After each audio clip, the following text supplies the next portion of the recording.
Hi friends, welcome back to Maitri's cooking and creations. ನಾನಿವತ್ತು ನಿಮ್ಮನ್ನು ಒಂದು ಒಳ್ಳೆ ಪಿಕ್ನಿಕ್ ಪ್ಲೇಸ್ಗೆ ಕರ್ಕೊಂಡು ಹೋಗೋಣ ಅಂತ ಅಂದ್ಕೊಂಡೆ.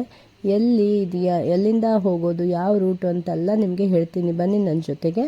ನಾವು ಇವಾಗ ಬೆಂಗಳೂರಿಂದ ಗೌರಿಬಿದನೂರಿಗೆ ಹೋಗುವಂಥ ದಾರಿನಲ್ಲಿ ಹೋಗ್ತಾ ಇದ್ದೀವಿ. ಈ ಗೌರಿಬಿದನೂರಿಂದ ನಾವು ಒಂದೆರಡು ಕಡೆ ಬೇರೆ ಬೇರೆ ಜಾಗಕ್ಕೆಲ್ಲ ನಾನು ಕರ್ಕೊಂಡು ಹೋಗ್ತೀನಿ ನಿಮ್ಮನ್ನು ಕೂಡ. ಒಂದು ಒಳ್ಳೆ ಪ್ಲೇಸ್ ಅಂತ ಹೇಳ್ಬೋದು. ದೇವಸ್ಥಾನಗಳಿಗೆಲ್ಲ ಹೋಗ್ಲಿಕ್ಕೆ ಇಷ್ಟಪಡೋರಿಗೂ ಕೂಡ ಒಂದು ಒಳ್ಳೆ ಜಾಗವನ್ನು ಹೇಳ್ತೀನಿ. ಹಾಗೆಯೇ ಮಕ್ಕಳನ್ನೆಲ್ಲ ಕರ್ಕೊಂಡು ಪಿಕ್ನಿಕ್ ಥರ ಹೋಗೋರಿಗೂ ಕೂಡ ಒಂದು ಒಳ್ಳೆ ಜಾಗವನ್ನು ಹೇಳ್ತೀನಿ.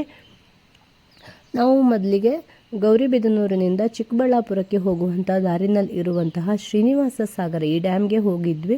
ಇಲ್ಲಿ ತುಂಬಾ ನೀರು ಚೆನ್ನಾಗಿದೆ. ಹಾಗೆ ಇಲ್ಲಿ ನೋಡಿ, ಇಲ್ಲೊಂದು ಮುಂದ್ಗಡೆನೆ ಒಂದು ಒಳ್ಳೆ ಟೆಂಪಲ್ ಇದೆ. ನಾವು ಈ ಟೆಂಪಲ್ಗೆ ಒಳಗಡೆ ಹೋಗೋದಕ್ಕಾಗಿಲ್ಲ, ಯಾಕೆಂದರೆ ನಾವು ಹೋಗೋಷ್ಟರಲ್ಲಿ ಟೆಂಪಲ್ ಬಾಗಿಲು ಹಾಕಿಬಿಟ್ಟಿದ್ರು. ಇಲ್ಲಿ ಬೆಳಗ್ಗೆ 9:30ಯಿಂದ ಸಾಯಂಕಾಲ 6:30 ತನಕ ಅಷ್ಟೇ ಓಪನ್ ಇರುತ್ತೆ ಈ ಡ್ಯಾಮಿಗೆ ಹೋಗುವಂತಹ ಜಾಗನೂ ಕೂಡ.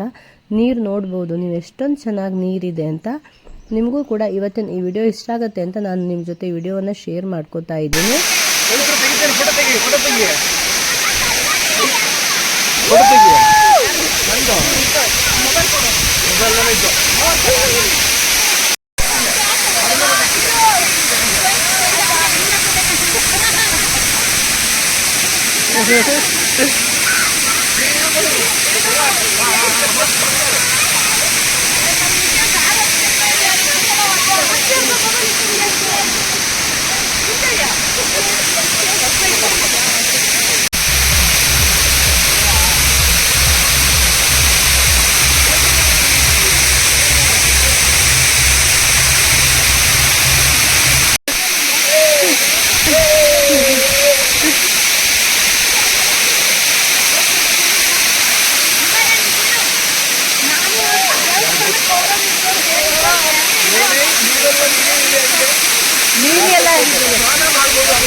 ಈಗ ಬಂದಿಲ್ಲ.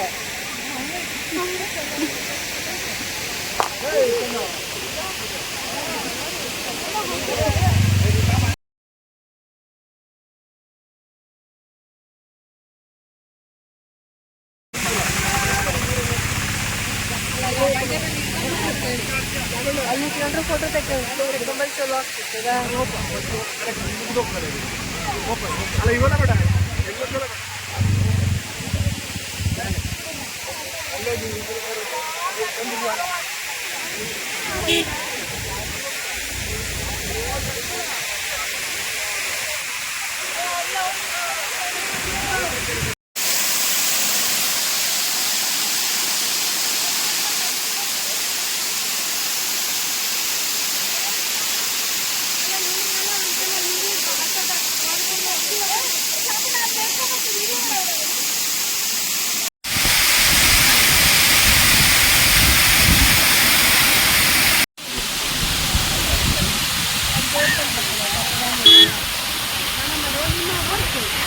ಹಾಗೆ ಫ್ರೆಂಡ್ಸ್, ನೀವು ಇನ್ನೂ ತನಕ ನನ್ನ ಚಾನಲನ್ನು ಸಬ್ಸ್ಕ್ರೈಬ್ ಮಾಡ್ಕೊಂಡಿಲ್ಲ ಅಂತಂದರೆ ಸಬ್ಸ್ಕ್ರೈಬ್ ಮಾಡ್ಕೊಳ್ಳಿ. ವಿಡಿಯೋ ಇಷ್ಟ ಆದರೆ ಲೈಕ್ ಮಾಡಿ, ಶೇರ್ ಕೂಡ ಮಾಡಿ. ಹಾಗೆ ಇನ್ನೊಮ್ಮೆ ನಾನು ಈ ಪ್ಲೇಸ್ ಎಲ್ಲಿ ಬರುತ್ತೆ ಅಂತ ನಿಮಗೆ ಕರೆಕ್ಟಾಗಿ ಹೇಳ್ತೀನಿ.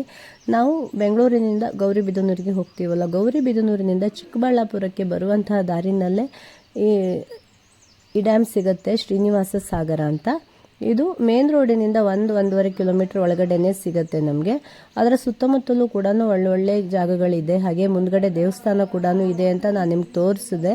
ನಿಮಗೂ ಕೂಡ ಇಷ್ಟ ಆಗುತ್ತೆ ಅಂತ ಆದರೆ ಈ ಪ್ಲೇಸ್ಗೆ ಹೋಗಿ ಬನ್ನಿ. ಯಾವ ರೀತಿ ಅನ್ನಿಸ್ತು ಅಂತ ಖಂಡಿತ ನನಗೆ ಕಾಮೆಂಟ್ ಮೂಲಕ ತಿಳಿಸಿ ಫ್ರೆಂಡ್ಸ್. ಹಾಗೆ ಇದರ ಪಕ್ಕದಲ್ಲೇ ಇನ್ನೊಂದು ಒಳ್ಳೆ ಪ್ಲೇಸ್ಗೆ ನಾವು ಹೋಗಿದ್ವಿ.